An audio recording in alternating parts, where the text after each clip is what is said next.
योग यानी भगवान से जुड़ना। और जब आप अपनी बुद्धि का इस्तेमाल करेंगे,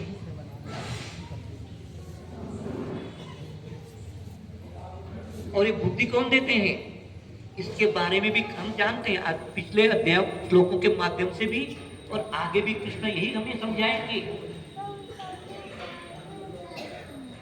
बुद्धियोग देने वाले भी कृष्ण ही हैं।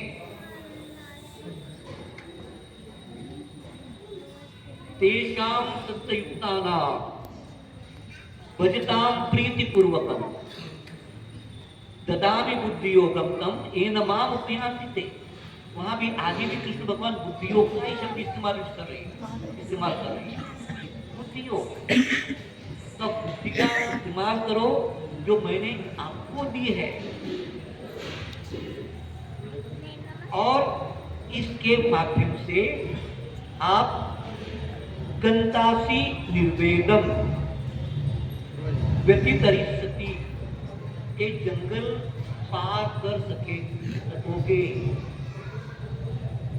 अगर जंगल को पार करना है तो बुद्धियोग का इस्तेमाल करो जो मैंने आपको दी है। और आप भ्रमित क्यों हुए हैं? क्योंकि बुद्धियों के पहले आपने क्या सुना था? श्रोतव्यश्च श्रुतश्च। जो आपको इच्छा हुई थी भौतिक रूटीन एक्टिविटी, फल भुगतना, इंद्र तृप्ति करना, ये आपने कहाँ सीखा था? वेदों के कर्मकांड के सेक्शन में।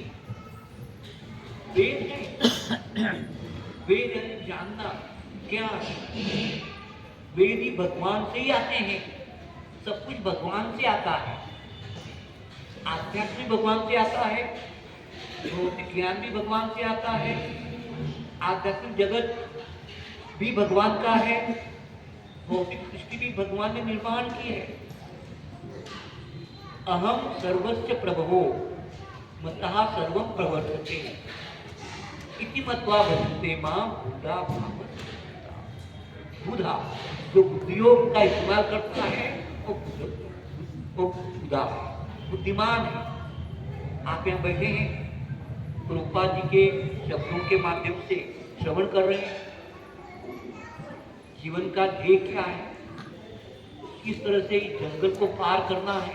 कलिलम को, जो मोह से भरा हुआ हरे को भ्रमिष्ट करता है, भ्रम में डालता है। मैं शरीर हूं, मैं आत्मा नहीं हूं, ये सिखाता है।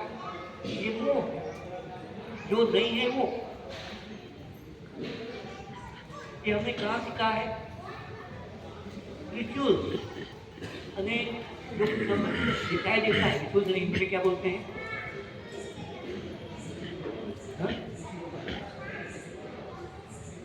रीति रिवाज। रीति रिवाजों से ही ऐसा ही चलता आया है। हम प्रश्न ही पूछते हैं, क्यों? अथा तो ब्रह्म जिज्ञासा, चलता आ रहा है, ऐसा करना है, लेकिन क्यों? उसका नतीजा क्या? हम प्रश्न पूछते हैं। इसलिए हे अर्जुन, अभी तुम बुद्धियोग प्राप्त कर रहे हो, मैंने तुमको आदेश दिया है। इसलिए पहला जो ज्ञान था, जो आप फल के प्रभाव से, फल के कारण प्रभावित हो गए थे, युद्ध नहीं करना चाहते थे, वो अभी आपका विचार छोड़ दो और मेरे लिए तस्मात् सर्वेषु कालेषु माम अनुस्मर युद्धच। इसलिए जब ये मेरे लिए आप लड़ोगे तो आपकी बुद्धि भी बुद्धियों बन जाओगी, और आप व्यवसायत्मिका बुद्धि, जिसका इस्तेमाल पहले भी करते हैं कृष्ण, उसमें स्थित हो जाओगे फोकस कि मुझे भगवान की भक्ति करनी है। क्यों बोल रहे हैं अर्जुन को कि आप फल की इच्छा को छोड़ दो? आप जरा पहले अध्याय में जाइए, कोई मुझे बता सकेगा अर्जुन क्या कह रहा था? आप जानते होंगे, जानते हैं ना? कृष्ण प्रभु, चैतन्य प्रभु युद्ध नहीं करना चाहता है। 5 कारण बताते हैं। कौन से 5 कारण हैं? करुणा बराबर, दूसरा कारण इससे कनेक्ट है, भोग की इच्छा। तो अगर आप देखेंगे पहला अध्याय 21वां श्लोक 31, तो वहां कृष्ण अर्जुन बताते हैं कृष्ण को, क्या श्लोक है?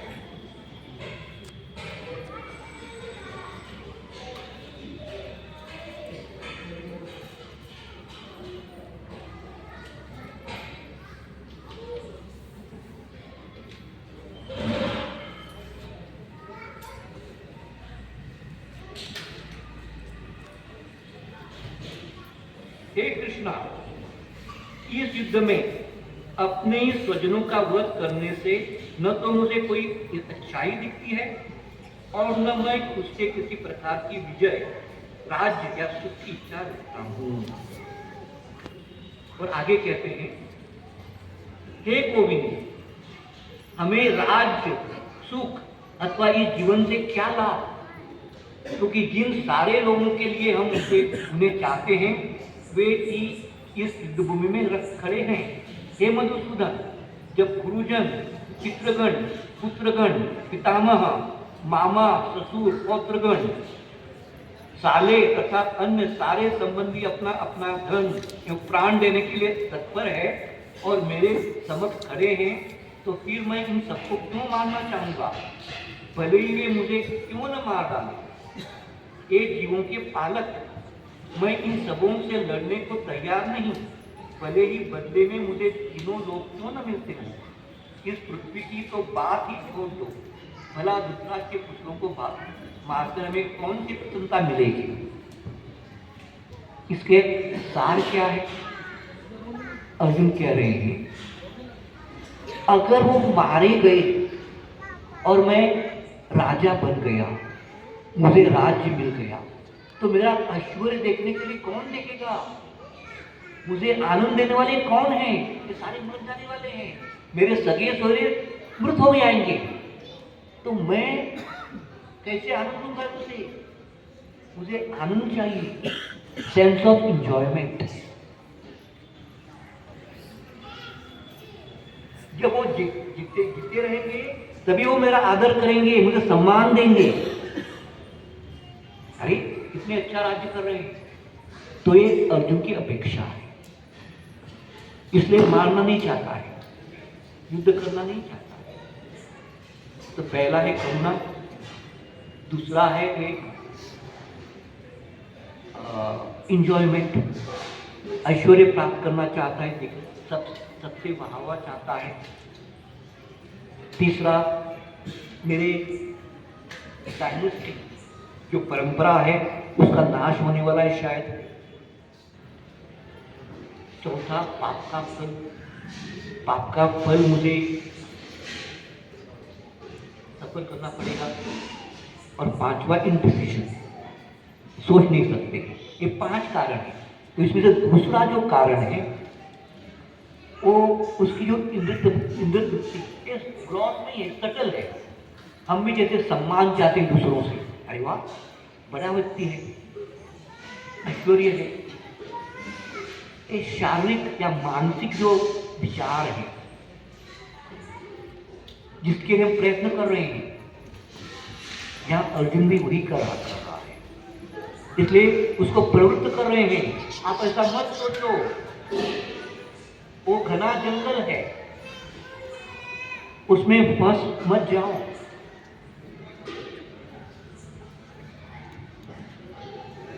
अगर आप फंसोगे तो भ्रमित हो जाओगे, जन्म मृत्यु के चक्कर में फंस जाओगे। इसलिए वो विचार त्याग करो और बुद्धि योग में स्थित होके मेरे कारण युद्ध करो। ये भी भक्ति है, कृष्ण के लिए लड़ना, कृष्ण के लिए कर्म करना, अकर्म। तस्मात् सर्वेषु कालेषु, तस्मात् देयरफॉर, इसलिए मुझे याद करके युद्ध करो।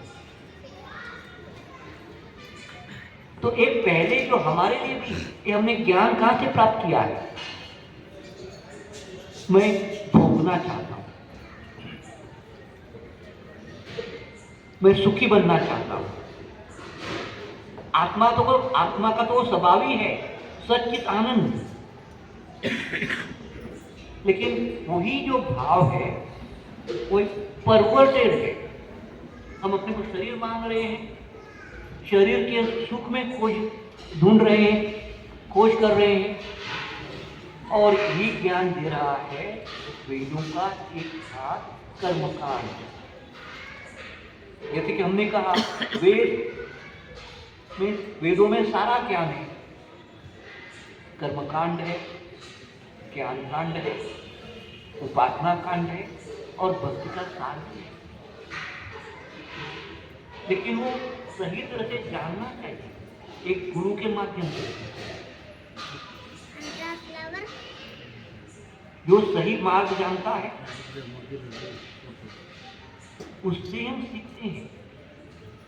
इसलिए एक तात्पर्य प्रभुपाद जी की, आप में से कितने भक्तों ने हिंदी में फनस को क्या बोलते हैं? कटहल। कटहल बाहर से कैसा दिखाई देता है? बड़ा है। आप अगर उसको काटेंगे पका हुआ कटहल तो आपके हाथ को क्या लगेगा? अट्ठा। सब क्या होता है उसमें? अट्ठा। ठीक, हाथ गीले हो जाते हैं, उसके कांटे भी चुभ जाते हैं। तो इसलिए हाथों को तेल लगा के, जो जानकार गृहिणी है, आप जानते होंगे, हाथों को तेल लगा के उसमें से वो जो फल है उसको आसानी से निकालना। प्लेट में अगर दिया जाए तो क्या है? शास्त्रों का तात्पर्य। वेद भी ऐसे हैं, समझना बहुत कठिन है, समझना कठिन है। इसलिए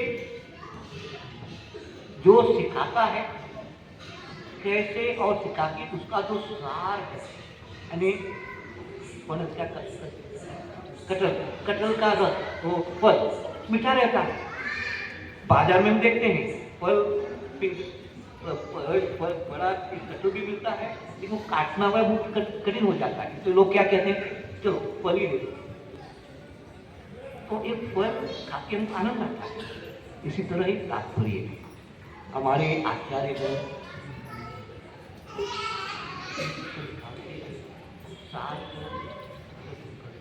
और उसके साथ साथ उसमें ड्राई फ्रूट भी डालते हैं, अच्छा मीठा करने के लिए नेक्टर देते हैं हमें। तो कर्मकांड के परे कैसे जाना है, ज्ञान कांड के परे कैसे जाना है? हाँ, वेदों का ये एक भाग है वो, लेकिन वो सर्वश्रेष्ठ नहीं है। इसलिए कृष्ण कहते हैं भगवत गीता में प्रश्न पड़ता है, अरे वेद तो कृष्ण के लोटस मुंह से आया हुआ है, सब सारा अपौरुषेय है। अपौरुषेय होने के कारण वो सारे ब्रह्मांडों का ज्ञान देते हैं, आध्यात्मिक ज्ञान भी देते हैं, सब कुछ देते हैं। लेकिन हमारे लिए क्या चाहिए, क्या उसका इस्तेमाल करना चाहिए, क्या सही है, क्या भ्रम में डालता है, ये समझना अत्यंत महत्व का है।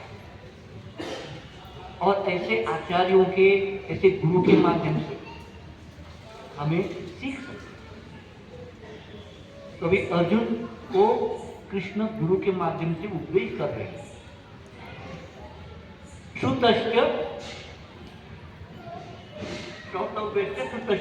तो पहले आपके मन में जो विचार थे, जो पहले आपने सुना होगा, कहां से भी अभी सुनते हैं, अनेक लोगों से सुनते हैं और वही रीति रिवाज के पीछे दौड़ते हैं। लेकिन जब हम भक्ति में लगे होते हैं तो क्या करना चाहिए, क्या नहीं करना चाहिए, ये जानते हैं। और ये भी समझते हैं कि अगर पेड़ के मूल को पानी डाल दिया तो सारे पेड़ को, पत्तों को पानी मिल जाता है। ये सार, इसलिए कृष्ण भगवान ही समझाते हमें वेदों का सार। वेदेश सर्वे अहम एव वेद्य, वेदांत वेदविद एव च। अगर वेदों का सार नहीं जानते हैं तो हम कौन बन जाते हैं? वेदवाद रतः। सिर्फ वेदों की जो मधुर मधुर भाषा है, जो उनके अच्छे श्लोक है, छंद है, काव्य है, उसमें ही डूबे जाते हैं और शारीरिक स्तर पे सुख और आनंद प्राप्त करना चाहते हैं, जैसे अर्जुन करना सोच रहा है। इसलिए कृष्ण चेतावनी दे रहे हैं। मैंने अभी आपको बुद्धि योग का ज्ञान दिया है। इस बुद्धि योग के माध्यम से मैंने आपको उदाहरण भी दे दिया है, कैसे अनेक साधु संत और शुद्ध भक्त मेरे पास आए भक्ति के माध्यम से, जन्म मृत्यु के चक्कर से खड़ी हो गई। आपको भी मैं मौका दे रहा हूं। इसलिए त्याग दो, त्याग करो, त्याग दो विचार, विचार यानी फ्रूटिंग एक्टिविटीज, कर्मकांड में भौतिक सुख प्राप्त हो, अनासक्त बन जाओ, बी इनडिफरेंट, डिटैच्ड। और इसलिए प्रभुपाद जी हमें तात्पर्य में समझाते हैं कि शास्त्रों में ऐसे अनेक उदाहरण हैं जिन्होंने भक्ति मार्ग स्वीकार की, अपना आध्यात्मिक जीवन के माध्यम से भगवत प्रेम प्राप्त किया और भौतिक संसार के प्रति अनासक्त रहे। अनेक उदाहरण, और उनमें से प्रभुपाद जी एक उदाहरण देते हैं। कौन सा उदाहरण दे रहे हैं प्रभुपाद जी? आपने तात्पर्य पढ़ा है, कौन सा नाम है? माधवेंद्र। जानते हैं आप में से कितने भक्तों को माधवेंद्रपुरी का नाम पहले बार सुना है? सबने सुना है? किसने हाथ ऊपर नहीं किया? यानी आपने माधवेंद्रपुरी का नाम सुना होगा। तो मैं आपको प्रश्न पूछूंगा, पीछे जो कोई है, तो माधवेंद्रपुरी कौन है?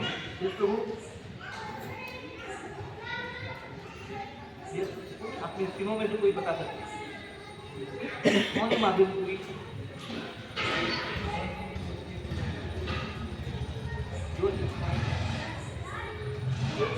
और थोड़ा माधवेंद्रपुरी के बारे में पूरी इतना याद रखिए।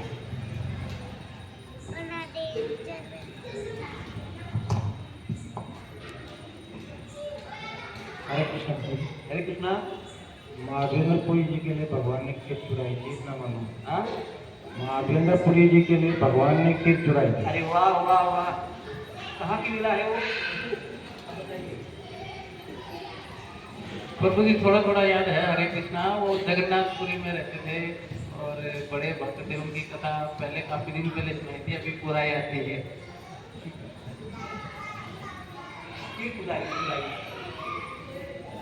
माधवेंद्रपुरी, आप चैतन्य महाप्रभु को जानते हैं, उनके गुरु कौन है? ईश्वर। और ईश्वरपुरी के गुरु कौन है? माधवेंद्रपुरी।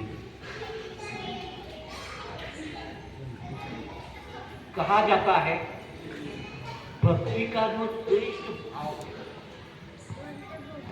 उसे कहते हैं महाभाव। नाम सुना है महाभाव?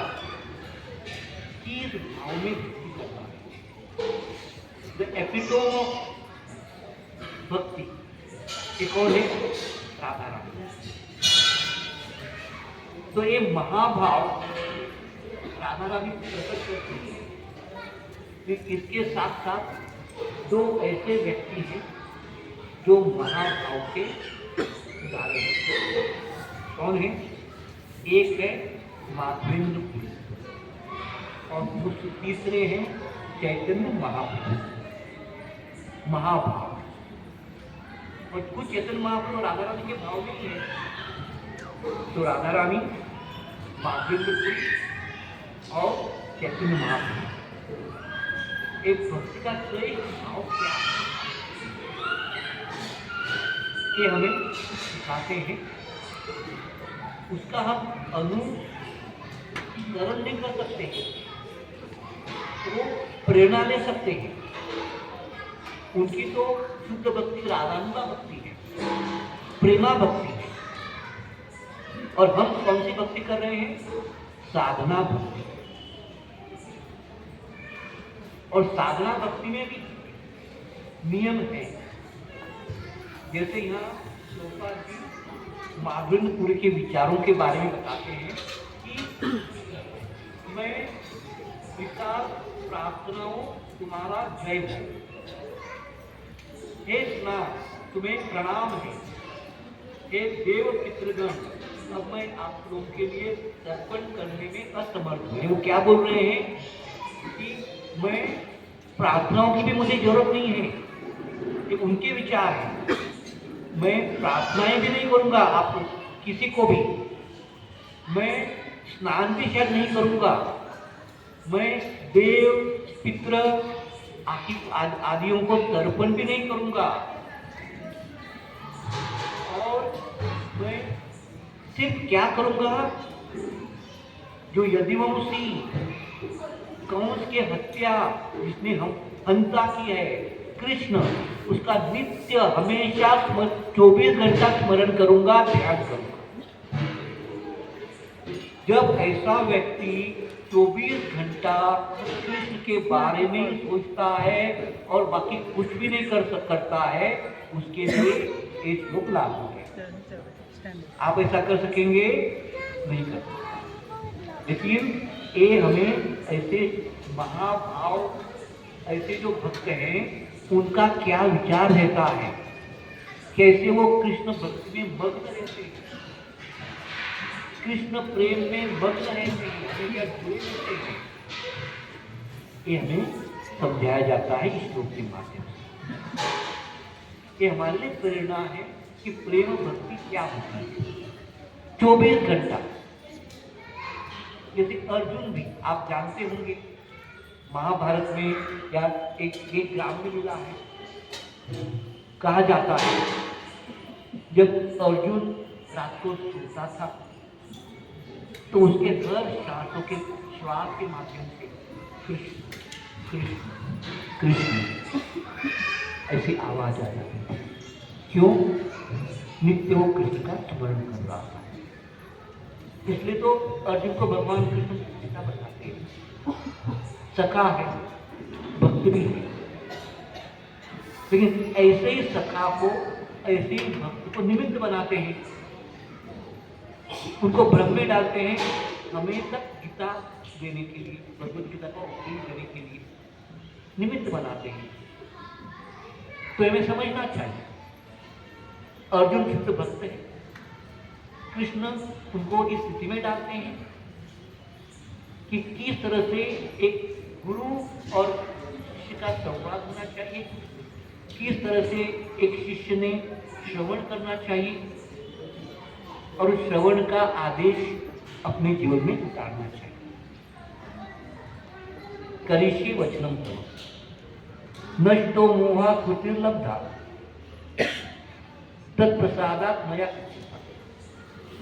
स्थितोस्मि रघु संदेशा करिष्ये वचनम तव। मेरा मोह नष्ट हुआ आपके ज्ञान से। कितना समय ज्ञान दिया? 45 मिनट।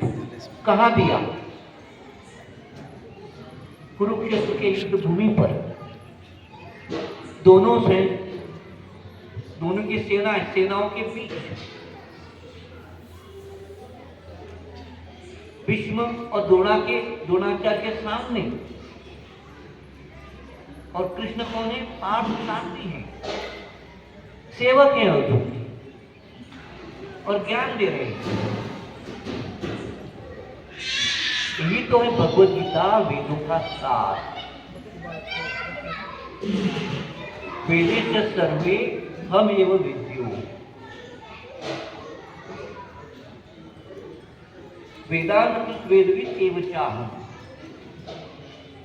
तो इसी वेदों के माध्यम से भी, जैसे वेदों के माध्यम से इंद्र तृप्ति करना भी सीख सकते हैं, उसी वेदों के माध्यम से कृष्ण की महानता, कृष्ण का हमारे साथ संबंध, ये भी जान सकते हैं। कृष्ण की महानता समझ सकते हैं। कृष्ण पूर्ण पुरुष भगवान हैं, रसराज हैं, सारे शक्ति के स्रोत हैं, शक्तिमान हैं, ये भी जान सकते हैं। कब? जब एक प्रामाणिक गुरु का जब आश्रय देंगे। तद विद्धि प्रणिपातेन परिप्रश्नेन सेव्या, उपदक्षान्ते ज्ञानम ज्ञानम तत्वदर्शिना। इसलिए खुद कृष्ण अपने उदाहरण से हमें प्रेरणा देते हैं। कृष्ण भगवान ने भी गुरु सिखाया, सांदीपनि मुनि। रामचंद्र भगवान ने भी एक गुरु को सिखाया, वशिष्ठ और विश्वामित्र। और जब खुद कृष्ण भगवान एक भक्त के रूप में आते हैं, चैतन्य महाप्रभु, तो भी वो अपने लिए एक गुरु स्वीकारते हैं, ईश्वर पुरी। और उनके ईश्वर पुरी के गुरु हैं माधवेंद्र पुरी। तो जब गुरु को हम संतुष्ट करते हैं तो गुरु आनंदी हो जाते हैं, उनके ऊपर कृपा बरसाते हैं। और कहा जाता है, और ये माधवेंद्रपुरी जैसे प्रभु जी ने कहा, भगवान ने उनके लिए खीर चुराई। एक कथा कहाँ हुई? रेमुड़ा, जो पुरी से आगे 8 घंटा ऊपर कलकत्ता के तरफ है, रेमुड़ा। वहां खीर चोर गोपीनाथ का मंदिर है, और वहां माधवेंद्रपुरी क्यों आए थे और क्यों भगवान ने उनके लिए खीर चुराई? माधवेंद्रपुरी ऐसे एक शुद्ध भक्त हैं, जैसे अपने महाभाव में हैं, और जो हमारे परंपरा में प्रेमा भक्ति कैसे करनी है, इसका स्रोत है माधवेंद्रपुरी। इसके पहले और कौन से भी जैसे परंपराएं 4 हैं, ब्रह्म संप्रदाय, लक्ष्मी संप्रदाय,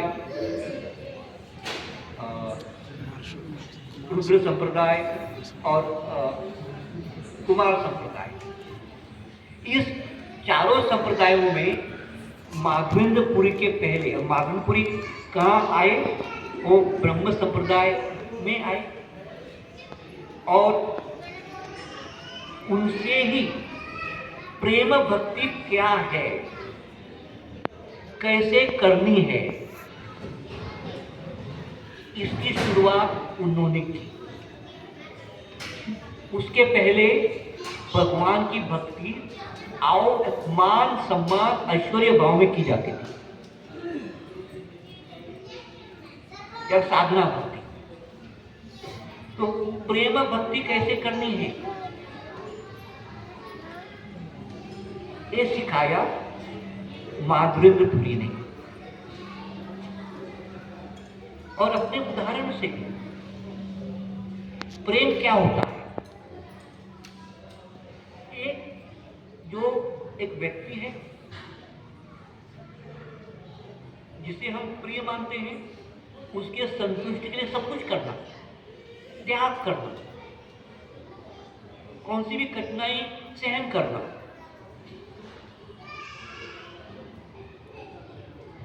और माधवेंद्रपुरी एक अवधूत जैसे थे। उनकी एक भक्त क्या करता है, एक सन्यासी या कोई को मजदूरी मांगता है, भिक्षा दे दो, भिक्षा दे दो, इस तरह से अपना जीवन का पालन पोषण करता है।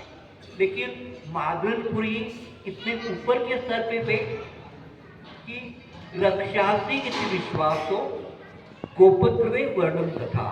अगर भगवान चाहते हैं तो वो मेरा पालन पोषण करेंगे, मैं भिक्षा नहीं मांगूंगा। और भगवान उनको हमेशा उनकी देखभाल करते थे। इसकी एक सुंदर वर्णन आता है।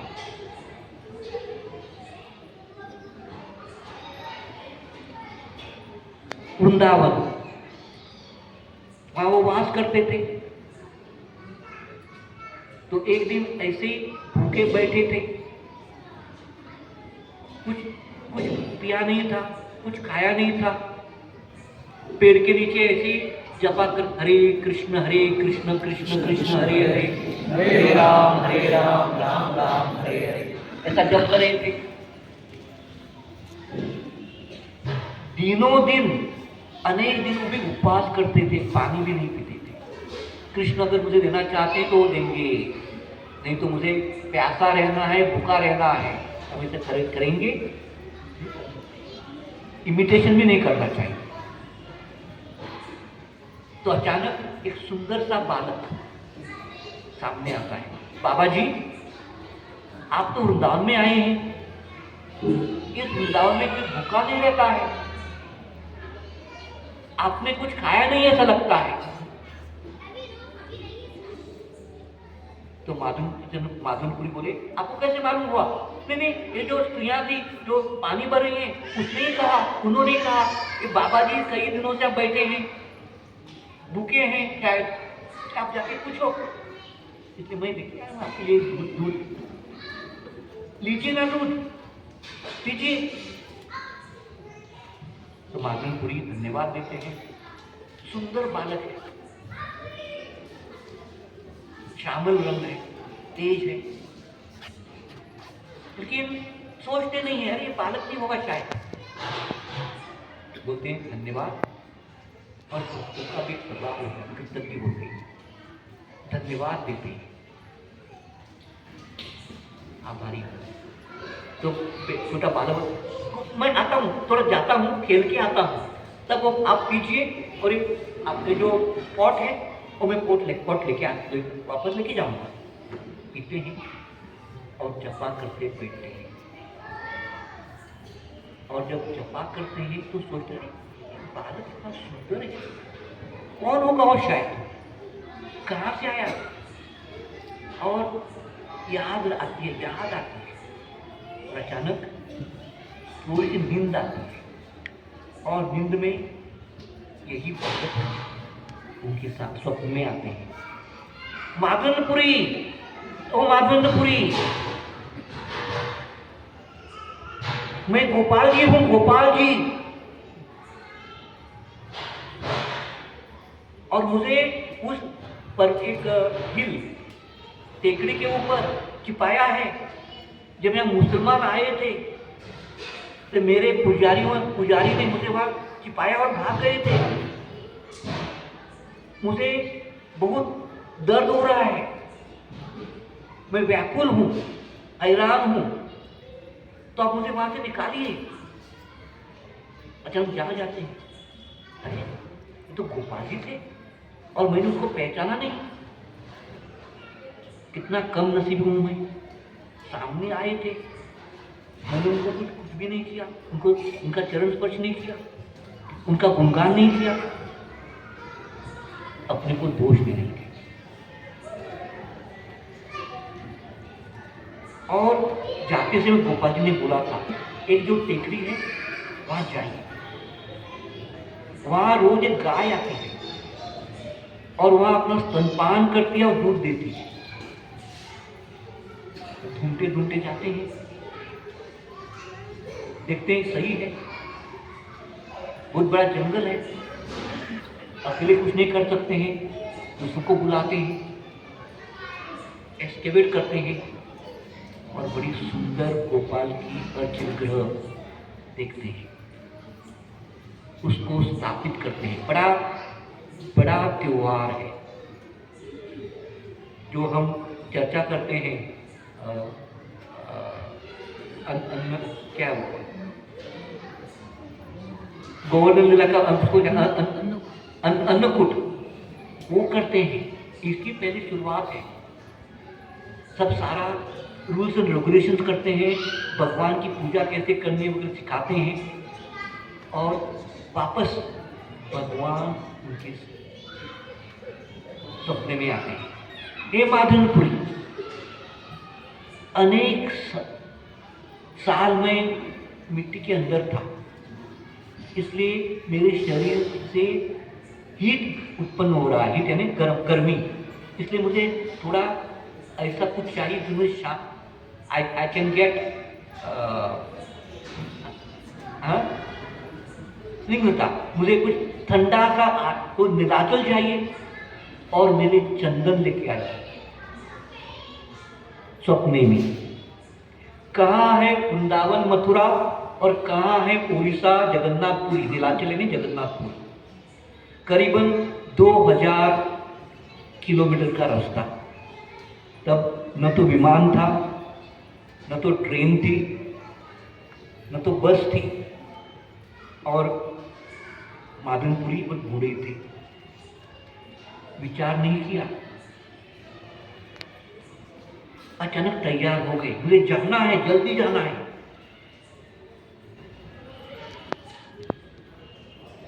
तो अकेले आप में से कितना लोग ऐसा करोगे? इसे कहते हैं प्यार, इसे कहते हैं प्रेम, स्पॉन्टेनियस प्रेम। तो चले गए,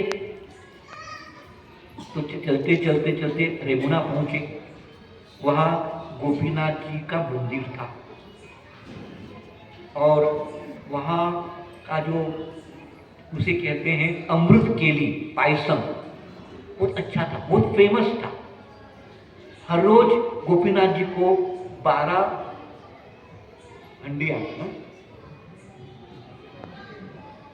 मटके में 12 मटके में खीर पिलाई जाती थी रात को सोने के पहले।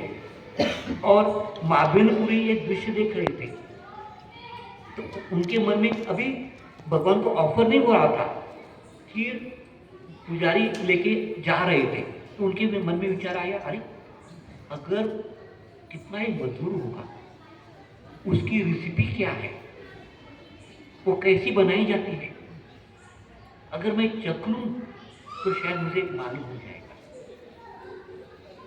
और ऐसा सोचा और वापस लज्जित हो गए, अरे भगवान को अर्पण किए बिना मेरे मन में ऐसे विचार आ रहे हैं, मैं चखना चाहता हूं, क्या क्या है ये? बहुत उनको बुरा लगा, लज्जित हो गए और वहां से निकल गए। और मार्केट, गांव में जो मार्केट वहां देती, भगवान को पुजारी ने भोग अर्पण किया, सारे मटके वापस लिए, दरवाजा बंद किया। अचानक 12 बजे रात को उस पुजारी के सपने में गोपीनाथ आए, उठो उठो पुजारी, मैंने एक मटका चुराया है, मेरे जो शुद्ध भक्त हैं माधवेंद्रपुरी, वो गांव के बाजार में बैठे हुए हैं, उनको ढूंढो, दरवाजा खोलो और वो खीर उन तक पहुंचाओ। पुजारी तो अचरज में पड़ गई, दौड़ के दरवाजा खोला। अरे मैं तो 12 तो मटके पे ले थे, तो खोला तो सही एक मटका वहां था, वो ले लिया। माधवेंद्रपुरी कहाँ है? भगवान ने आपके लिए खीर चुराई है, कहाँ है कहाँ है? ये चिल्ला वो भी प्रेम विभोर हो गए थे। तो देखा माधवेंद्रपुरी बैठे हुए हैं, देखिए भगवान ने अपनी खीर चुराई है, देखो। बहुत प्रभावित हो गई, प्रेम विभोर हो गई। खीर खाई, जो मटका था उसको भी टुकड़े कर दिए, अपने धोती में बांधे। सोचने लगे क्यों बांधे, आगे वो भी महा प्रसाद है, आगे मैं खाऊंगा। सोचने लगे अगर मैं यहाँ रहूंगा तो मेरा लोग गुणगान करेंगे। अरे यही तो है माधवेंद्रपुरी जिनके लिए भगवान ने खीर चुराई। तो नहीं, ये बराबर नहीं, मैं लोगों से प्रशंसा नहीं चाहता हूँ, मान सम्मान नहीं चाहता हूँ। तो उसी रास्ता आगे चलिए। कहाँ जाना था उनको? नीलाचल में जगन्नाथ। क्या लाना था? चंदन। तो चले गए। लेकिन भगवान कितने भक्तों के होते हैं, वहां पहुंचने के पहले ही उनकी ख्याति वहां पहुंची थी। अरे ही माधवेंद्रपुरी, क्योंकि उस जमाने में चंदन भी प्राप्त करना बहुत कठिन था। जैसे आजकल कंट्रोल्ड कम्युनिटी रहती है ना, उस तरह भी वो चंदन बहुत कंट्रोल्ड था, सरकार के परमिशन बिना चंदन नहीं मिलता था। इसलिए जब माधवेंद्रपुरी वहां पहुंचे, 40 मण चंदन लाना था, तो आसानी से उनको मण एरिया, एक इंसान भी मिल गया, कैंपर भी मिल गया और वापस आए, ये परिस्थिति के कारण, और वापस रेमुना आए। तो रेमुना में वापस उनके सपने में गोपाल जी थे। हे माधवेंद्रपुरी, गोपीनाथ और गोपाल अलग नहीं है। आप मेरे लिए जो ये चंदन लाए हैं वो यहां ही गोपीनाथ जी को लगाइए। आप जब गोपीनाथ को लगाएंगे तो मुझे मिलेगा और उसका फायदा मुझे मिलेगा। कितने भक्तों से। और तब माधवेंद्रपुरी वहां रुके, रेमुना में चंदन घिसाए और 2-3 महीना चंदन यात्रा, हम बोलते हैं ना चंदन यात्रा, तो सारा चंदन गोपीनाथ जी को लगा। तो यह खीर चोर गोपीनाथ की छोटी सी, अब समय पूरा है 9 बज के, सॉरी। तो ऐसे भक्तों का हम प्रेरणा ले सकते हैं। और उन्होंने भक्ति की कैसे की, महाजनों इन कथा सुपंता, उनके और किस तरह से वो शुद्ध भक्ति करते हैं। तो हमारे भी जीवन का ध्येय क्या होना चाहिए? शुद्ध भक्ति, प्रेरणा लेके, महाजनों से प्रेरणा लेके, उनके अनुसरण करके आगे जाना है, प्रेरणा लेना। तो ये हाँ अर्जुन को हमें निमित्त बनाते हैं, हमें कृष्ण प्रेरणा देते हैं किस तरह से हमें फल का त्याग करना चाहिए और योग के माध्यम से भक्ति करना चाहिए। एक इस श्लोक का तात्पर्य है। अब मैं कंप्लीट नहीं कर सका, इसलिए क्षमा चाहता हूँ, पर समय भी ज़्यादा हो गया है। भगवद गीता की जय, प्रभुपाद की जय, सर्वे भक्तवृंद की जय। हरे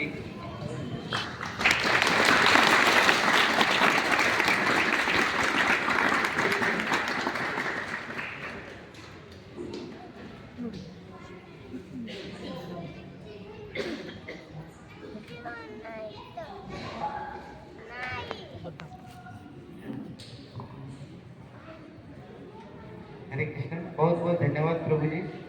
उपस्थित सभी भक्तों को इस्कॉन ग्रोसरी की तरफ से बहुत बहुत धन्यवाद और आभारी। आज हमें श्रीमान जयदेव प्रभु जी, जो बहुत लगभग कुछ महीने के बाद प्रभु जी ने आज हमें बहुत सुंदर अपने संग प्रदान किए। हम परम सौभाग्यशाली थे आज जो प्रभु जी की संग प्राप्त हुआ हमें, और संग के माध्यम से प्रभु जी गीता के, भगवत गीता के माध्यम से, श्रील प्रभुपाद जी के तात्पर्य के माध्यम से हमें बहुत सुंदर शिक्षा प्रदान किए। जिस प्रकार भगवान ने अर्जुन को 3 प्रकार आदेश दिए थे, उसके माध्यम से हम जो इस कर्म बंधन के द्वारा इस भौतिक जगत में पुनः पुनः आना पड़ता है, पर ये भौतिक जगत बहुत भयानक घना जंगल के समान है। यहाँ मोह भ्रम और भोग की रूपी ये घना जंगल है। इस घना जंगल से हम अपने आप कभी भी मुक्त नहीं हो पाएंगे। उसके लिए बहुत सुंदर जो प्रोसेस है वो है भक्तों की मार्गदर्शन। और भक्त क्या करता है, जिस प्रकार से प्रभु जी ने काठाल के उदाहरण दिए, निचोड़ कर हमारे सामने प्रस्तुत कर देता है, हमें सिर्फ उसको स्वीकार करना है। इस प्रकार से अगर हम स्वीकार करेंगे तभी जाकर इस भौतिक जगत घना जंगल रूपी इससे मुक्त हो सकते हैं और मोह भ्रम से भी मुक्त हो सकते हैं।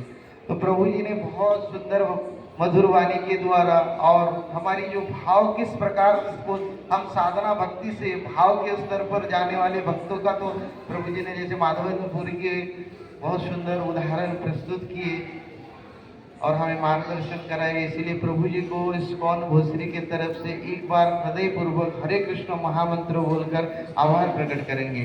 हरे कृष्णा कृष्णा कृष्णा हरे हरे, हरे राम राम राम हरे हरे।